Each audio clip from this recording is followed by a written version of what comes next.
Everybody laughed when the woman in the torn uniform pulled out a black credit card. The entire restaurant went silent for 1 second, then erupted. Not with applause. With mockery. With disbelief. With the kind of laughter that cuts deeper than any insult. "Is she serious?" someone whispered loud enough for everyone to hear. "That has to be fake," another voice said. "Where did she even get that?" A woman at table 12 asked her husband. "You can't just buy those online." But the woman holding the card didn't flinch. She stood there in her faded waitress uniform with the small tear near the hem, her worn shoes with holes in the soles, her tired eyes that had seen too many double shifts. And she held that Black American Express Centurion card like it was the most natural thing in the world. The blonde woman in the designer dress, Victoria, looked at the card, then at the waitress, then back at the card. Her perfectly painted lips curled into a cruel smile. "That's fake," Victoria announced to the room. "It has to be. Look at her. She can't even afford decent shoes." The man sitting across from Victoria, her husband Marcus, shifted uncomfortably in his seat. "Victoria, maybe we should just—" "No," Victoria cut him off sharply. She turned back to the waitress. "I want to see you try to use it. I want to watch it get declined. Then we can all have a good laugh before you get arrested for credit card fraud." The waitress, whose name was Margaret, smiled slightly. Just slightly. Like she knew a secret nobody else did. "If that's what you want," Margaret said quietly. She walked past Victoria toward the payment terminal at the front desk. Every eye in the restaurant followed her. 60 people holding their breath, waiting to see this poor waitress humiliated, waiting for the card to beep red with declined, waiting for security to be called. But before Margaret reached the terminal, before anyone could see what would happen next, we needed to go back. Back to 30 minutes earlier. Back to when this night began. Back to the moment that set everything in motion. Because what nobody in that restaurant knew, what Victoria certainly didn't know, was that the real story started long before the black card appeared. It started with broken glass and cruel words. It started with a young woman on her knees picking up shards while someone told her she was worthless. It started the way so many stories of injustice start, with someone who had power using it to destroy someone who had none. 30 minutes earlier, the sound of breaking glass cut through the restaurant like a knife. Sarah froze mid-step, her tray tilted dangerously in her hands. Every head in the dining room turned toward table 7, where a wine glass lay shattered on the white marble floor, red wine spreading across the tiles like blood. "Are you serious right now?" A woman's voice rang out, sharp and loud. "This is the 3rd time you've messed up our order." 3rd time. Sarah's stomach dropped. She recognized that voice. The blonde woman in the designer dress. Table 7. The couple who had been complaining since they walked in 30 minutes ago. She set her tray down quickly on a nearby stand and rushed over, her worn black shoes squeaking slightly on the floor. "I'm so sorry, ma'am. Let me clean this up right away."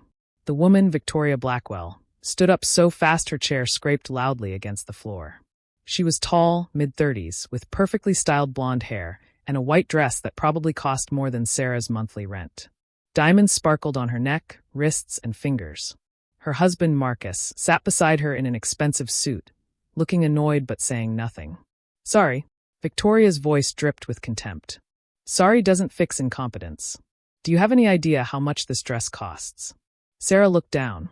A few drops of wine had splashed onto the hem of Victoria's dress during the glass breaking.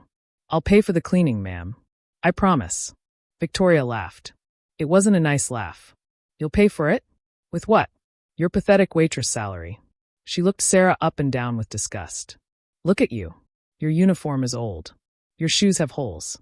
You probably can't even afford to eat at a place like this, and you think you can pay to clean my Valentino dress." Other diners were staring now. Some looked uncomfortable. Others seemed entertained. A few pulled out their phones. Sarah's face burned with shame. She knew her uniform was old. The restaurant had given it to her 3 years ago when she started, and she couldn't afford to replace it. The small tear near the hem that she'd sewn up herself. The faded black fabric had been washed too many times. The shoes with the worn soles hurt her feet after long shifts. "I'm very sorry, ma'am," Sarah said quietly, kneeling down to pick up the broken glass. "Let me get this cleaned up and bring you a fresh glass." "Don't bother," Victoria snapped. "I don't want anything from you. You've already ruined our anniversary dinner." Marcus finally spoke up.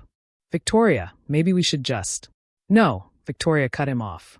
"I'm not letting this go. This is unacceptable. She turned back to Sarah, who was still on her knees picking up glass pieces. People like you shouldn't be working in a place like this. This is a 5-star restaurant. It's for people with class, with money, with standards. Not for. She waved her hand dismissively. Whatever you are. Sarah's hands trembled as she placed the glass shards on a napkin. Each word felt like a slap. She'd been working at Manhattan's finest restaurant, the Sterling, for 3 years. She'd served celebrities, politicians, and billionaires. She'd never been spoken to like this. I apologize for the inconvenience, Sarah managed to say, her voice barely steady. Inconvenience. Victoria's voice got louder. You've done nothing right since we sat down. First, you brought Marcus the wrong wine.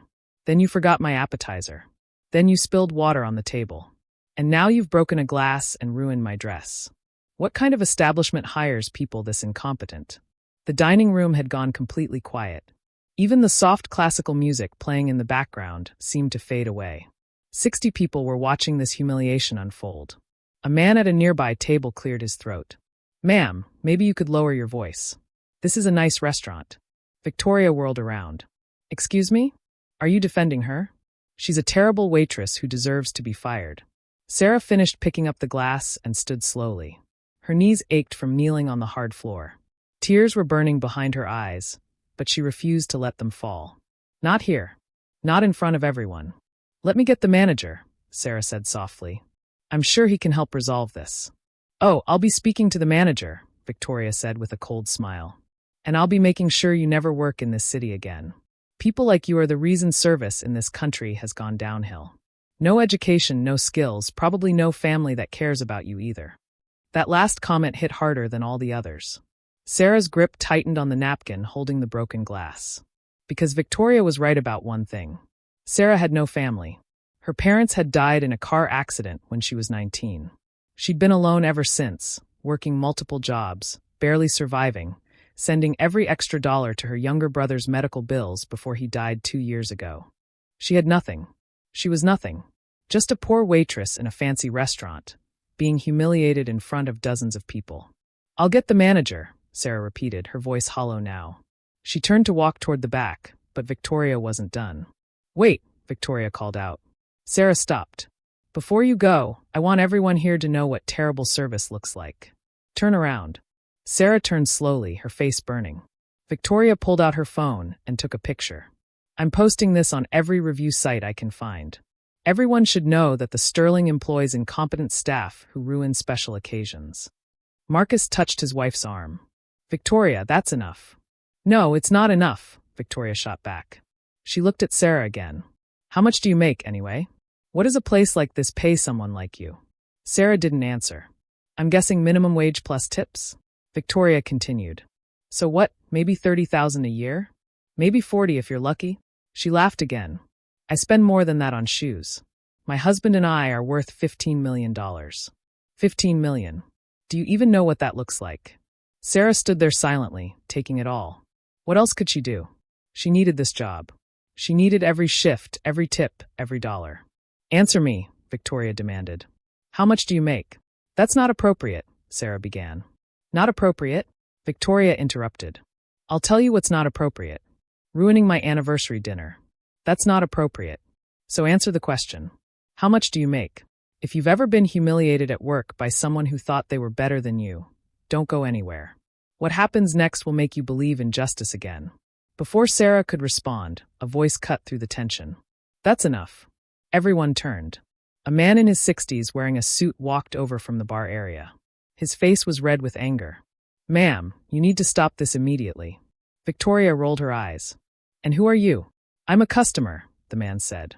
And I've been watching you berate this young woman for 10 minutes. It's disgraceful. Mind your own business, Victoria snapped. It became my business when you made a spectacle, the man replied. He looked at Sarah. Miss, are you all right? Sarah nodded, not trusting herself to speak. The man turned back to Victoria. I don't know who you think you are, but treating service workers like this says everything about your character. And none of it is good. Victoria's face flushed with anger. How dare you speak to me like that? Do you know who I am? I don't care who you are, the man said calmly. Respect isn't about money. It's about basic human decency, which you clearly lack. Several other diners started murmuring in agreement. Someone said, "He's right." Another person added, "That poor girl." Victoria looked around and seemed to realize she was losing the room. She grabbed her designer purse from the table. "Fine. We're leaving. Marcus, get up. We're not spending another second in this dump with these people." Marcus stood reluctantly. He looked at Sarah. "I'm sorry," he said quietly. Victoria shot him a glare. "Don't apologize to her." She pulled out her wallet and threw a $50 bill on the table. "That should cover the wine we actually received. Not that the service deserved even that much." She turned on her heel and started walking toward the exit, Marcus following behind her. But before they reached the door, another voice spoke up. This one was different. Quiet but commanding. "Wait." Everyone turned again. Sarah looked up, confused. That voice came from right behind her. Standing there was another waitress. Or at least someone dressed like a waitress. But something was different about her. She was older, maybe late 50s, with silver gray hair pulled back in a neat bun. Her uniform was the same as Sarah's, plain and simple, but she carried herself differently. Like she owned the room. Her name tag said Margaret. Sarah had seen her before, working in the back area, but they'd never really talked. The woman kept to herself, came in for shifts, and left quietly. Sarah had always assumed she was just another veteran waitress trying to make ends meet. Margaret walked past Sarah and stopped directly in Victoria's path. "Excuse me," Margaret said politely. "Before you leave, I wanted to ask you something." Victoria looked annoyed. "What? You said you and your husband are worth $15 million. Is that correct?" Victoria lifted her chin proudly. "Yes. 15 million. Why?" Margaret smiled slightly. "I was just curious. Because 15 million is certainly impressive." She paused. "Though I'm wondering why someone worth 15 million would make such a fuss over a $50 wine glass." Victoria's eyes narrowed. "What are you implying?" "I'm not implying anything," Margaret said calmly. "I'm just making an observation. Someone truly wealthy wouldn't need to announce it. They wouldn't need to put down others to feel important. They would simply be gracious and move on." Victoria's face turned red. "How dare you?" "I'm not finished," Margaret interrupted, her voice still calm but firmer now. "You humiliated this young woman in front of dozens of people. You mocked her clothes, her job, her salary. You took pictures of her without permission. You made assumptions about her education, her skills, her family." She took a step closer to Victoria. "But you don't know anything about her. You don't know what she's been through. You don't know why she works here. You don't know what battles she's fighting. All you know is that she's a waitress, and you decided that made her less than you." The restaurant was completely silent now. Even the kitchen sounds had stopped. Margaret continued. "So, before you leave and post your reviews and try to get this young woman fired, I wanted to give you some information. Maybe it will help you think differently in the future." She reached into her apron pocket and pulled out a small leather wallet. She opened it and took out a credit card. Not just any credit card. A black card. The American Express Centurion card. The card that required you to spend at least $250,000 a year just to keep it. She held it up for Victoria to see. Victoria's eyes went wide. What is that?" "This," Margaret said, "is my card. Now, I couldn't help but overhear that your bill tonight was around $200, and you were kind enough to leave a $50 payment. But I noticed you didn't leave a tip for Sarah, probably because you felt she didn't deserve one." She walked past Victoria to the table and picked up the $50 bill. She handed it back to Victoria. "You'll need this for gas or parking or whatever." Victoria stood there, frozen, confused. Margaret pulled out her phone and opened the restaurant's payment app. She entered the table number.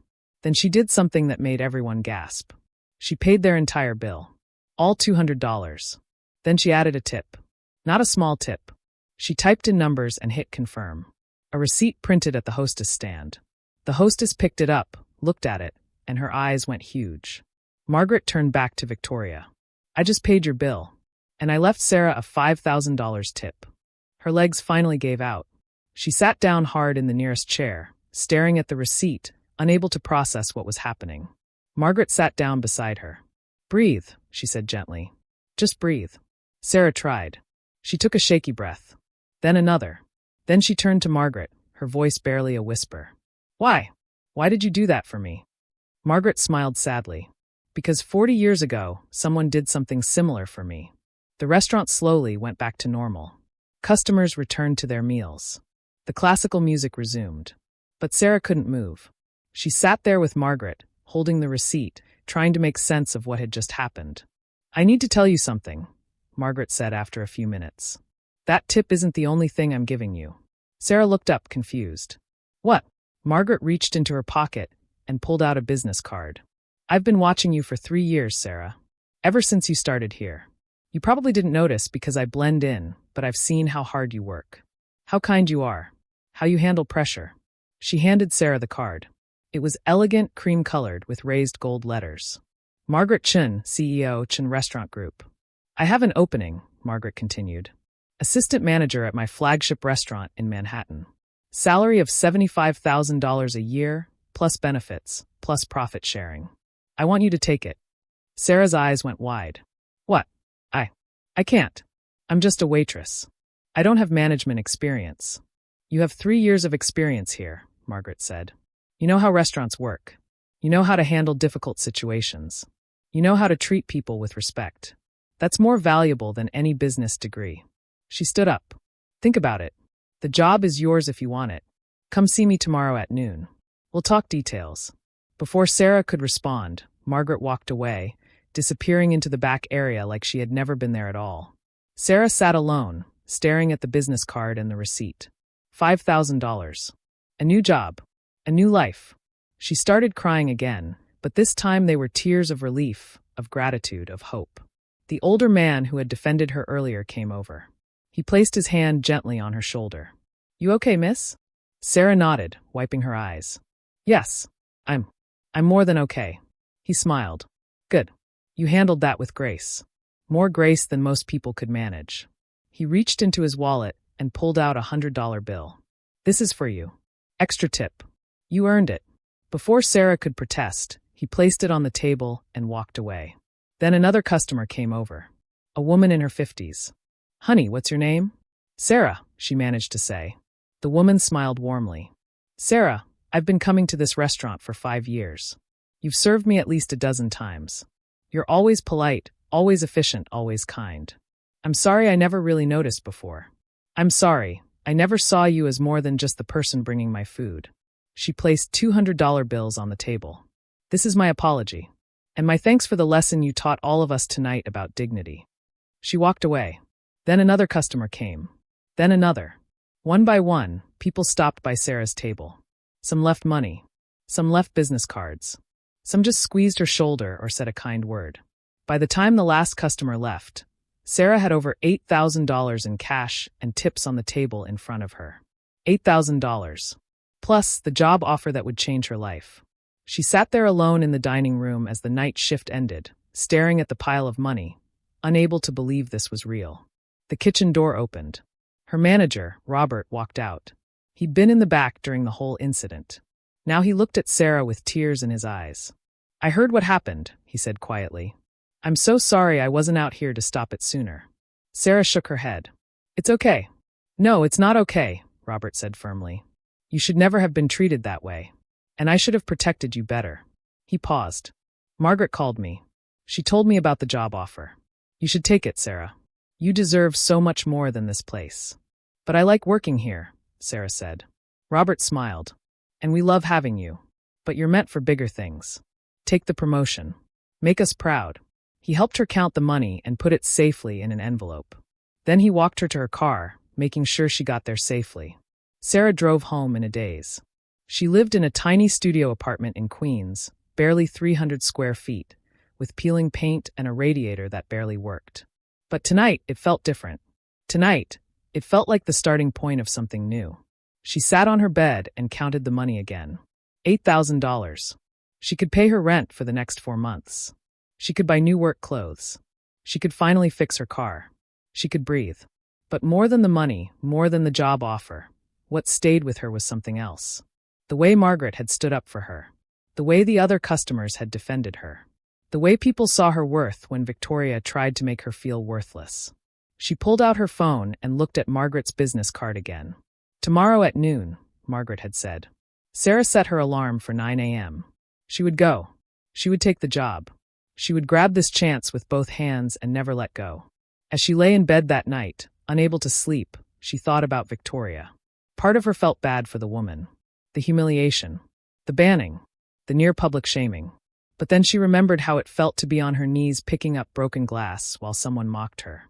How it felt to be called worthless. How it felt to have her entire existence dismissed. No. Victoria had learned a necessary lesson. Maybe it would make her a better person. Maybe it wouldn't. But at least she would think twice before treating another service worker that way. Sarah closed her eyes and smiled. Tomorrow was going to be the first day of her new life. The next day, Sarah arrived at Margaret's office building at 11:45 a.m. She wore the nicest clothes she owned, a simple black dress, and the only pair of heels she had that weren't falling apart. She'd spent an hour on her hair and makeup, wanting to look professional. The building was in Midtown Manhattan, 60 stories of steel and glass. The directory in the lobby showed Chun Restaurant Group, 58th floor. Sarah rode the elevator up, her heart pounding the entire time. When the doors opened, she stepped into a reception area that looked like something out of a magazine. Floor-to-ceiling windows. Modern furniture. Fresh flowers everywhere. A receptionist smiled at her. "Can I help you? I'm here to see Margaret Chin. My name is Sarah Mitchell." The receptionist's smile grew wider. "Oh yes, she's expecting you. Please follow me."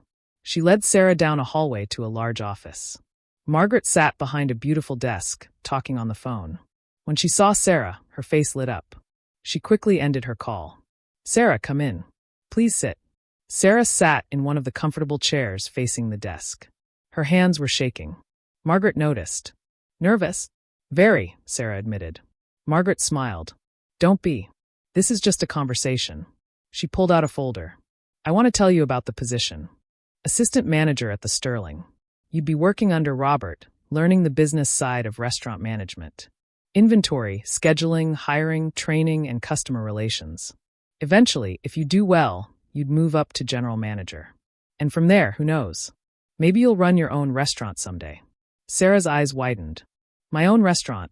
Why not?" Margaret asked. "I started as a waitress. I was poor, came from nothing, and had no connections. But I worked hard, learned everything I could, and built this." She gestured around her office. "You can do the same if you want it." She slid the folder across the desk. "This is the contract. $75,000 annual salary. Full health benefits. Dental. Vision. 401k, with company matching. 2 weeks of paid vacation. And profit sharing, which last year averaged an additional $15,000 per manager." Sarah picked up the contract with trembling hands. She read through it slowly, unable to believe the numbers she was seeing. "There's one more thing," Margaret said. She pulled out another envelope. "Last night's tips totaled $8,000. But there's something you should know.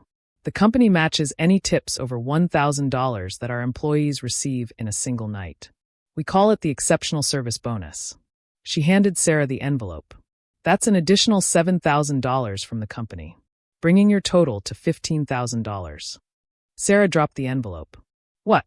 No. That's too much. I can't." "You can and you will," Margaret said firmly. "You earned it. Not just last night, but over 3 years of exceptional work." Sarah started crying again. She seemed to be crying a lot lately, but she didn't care anymore. Margaret came around the desk and sat in the chair next to her. "I know what it's like to struggle, Sarah. I know what it's like to wonder how you'll pay rent, how you'll afford food, how you'll survive another day. I've been there. I lived there for years." She took Sarah's hand gently. "But I also know that one opportunity, one person believing in you, can change everything. Someone gave me that chance 40 years ago. Now I'm giving it to you. Don't waste it." Sarah wiped her eyes. "I won't. I promise." "Good." Margaret stood up. "Then sign the contract. You start Monday." Sarah signed with shaking hands. Her life was about to change completely, and she could barely process it. As she was leaving, Margaret called out one more time. "Sarah?" Sarah turned. "Remember last night. Remember how it felt to be treated poorly. And then remember how it felt when people stood up for you." Margaret's expression turned serious. "When you're in a position of power, and you will be someday, remember both feelings. Treat people the way I treated you last night, not the way Victoria treated you. Promise me." Sarah nodded. "I promise." She walked out of the office building and into the bright afternoon sun, holding her signed contract and $15,000 in certified checks. She stood on the sidewalk for a long moment, just breathing, just existing, just feeling grateful. Her phone buzzed. A text from her old coworker, Lisa. "Girl, did you take the job?" Sarah smiled and typed back. "Yes." 3 dots appeared. Then, "OMG, I'm so proud of you. You deserve this." More texts came in from other coworkers. Apparently, Robert had told everyone. They were all celebrating her success. Sarah put her phone away and started walking. She didn't know where she was going. She just needed to move, to feel the city around her, to let the reality of her new life sink in. She walked for an hour, past stores she could never afford to shop in, restaurants she'd never been able to eat at, buildings she'd only ever cleaned or served in. But now things were different. Now she had $15,000 in the bank. Now she had a job that paid a living wage. Now she had a future that wasn't just about surviving, but about actually living. She stopped in front of a small boutique. In the window was a beautiful blue dress. Not expensive by Fifth Avenue standards, but more than Sarah had ever spent on clothes. The price tag said $300. Sarah stared at it for a long moment. Then she did something she'd never done before. She walked inside and bought it. She paid cash, feeling powerful and terrified at the same time. When she left the store carrying the shopping bag, she felt like she was floating. For the first time in her adult life, she had bought something for herself. Not something she needed, something she wanted. Because she could. That evening, Sarah went back to her tiny apartment and hung the blue dress in her closet. She looked at it for a long time, this symbol of her new life, of her new possibilities. Then she sat down and wrote a letter. Not an email. An actual handwritten letter on nice paper she'd bought years ago but never used. "Dear Margaret, I don't have the words to thank you for what you did last night and today. You changed my life in ways I'm still trying to understand. You saw worth in me when I couldn't see it in myself. You stood up for me when nobody else would. You gave me an opportunity one never dreamed I'd have. I promise I won't let you down. I'll work harder than anyone else. I'll learn everything I can. And someday, I hope to do for someone else what you did for me. Thank you for believing in me. Sarah." She mailed it the next day. She didn't know if Margaret would even read it. But she needed to write it anyway. 3 months later, Sarah stood in the Sterling during the dinner rush, but this time she wasn't waiting tables. She was managing the floor, overseeing 12 servers, making sure everything ran smoothly. She wore a navy blue suit. Her hair was professionally styled. She carried herself with confidence she'd learned from watching Margaret. A couple walked in for their anniversary dinner. Sarah greeted them warmly, sat them at the best table, and made sure their server knew to give them extra attention. As she watched them enjoy their meal, she thought about Victoria and Marcus. She wondered if they'd learned anything, if they treated people differently now. She'd never know. And that was okay. What mattered was that she had learned something. She'd learned that dignity wasn't about money or status. It was about how you treated people when you had power and how you carried yourself when you didn't. She'd learned that one person believing in you could change everything. She'd learned that kindness, even to difficult people, was always the right choice. And she'd learned that the people who seemed worthless were often the most valuable of all. 6 months after that, Margaret promoted Sarah to general manager. A year later, Sarah opened her own restaurant with Margaret as her business partner. 2 years after the incident with Victoria, Sarah was managing 3 restaurants and training new managers herself. She never forgot where she came from. She never forgot what it felt like to be humiliated. And she never, ever forgot the night a billionaire dressed as a waitress paid her bill and changed her life forever. Every time Sarah interviewed a new employee, she told them Margaret's story. She told them about respect and dignity and treating everyone like they mattered. Because everyone did matter. The waitress, the busboy, the dishwasher, the hostess. Every single person working to survive, working to build something better, working to matter. And if even one of those people felt seen because Sarah treated them with respect, then the lesson she learned that night had been worth all the pain that came before it. Sometimes the person serving your food is just trying to survive another day. Sometimes the person cleaning your table is fighting battles you know nothing about. Sometimes the person you dismiss without thinking is actually someone extraordinary who just hasn't had their moment yet. Sarah had been that person. Invisible. Dismissed. Treated as less than human. Until one night, a billionaire disguised as a waitress showed her that she was worth more than she ever believed. And that single moment of dignity restored changed everything. Treat people with respect. Not because of what they have. Not because of what they can do for you. but because they're human beings who deserve dignity. Because you never know when the person you're dismissing might be someone extraordinary. And you never know when the person watching might be someone powerful enough to change everything. Victoria learned that lesson the hard way. Sarah learned it the beautiful way. My mom told me people who work minimum wage jobs deserve to struggle. I'm building this channel to prove her wrong. Hit subscribe if you believe everyone deserves respect, no matter what they do. Thank you for watching. See you in the next one.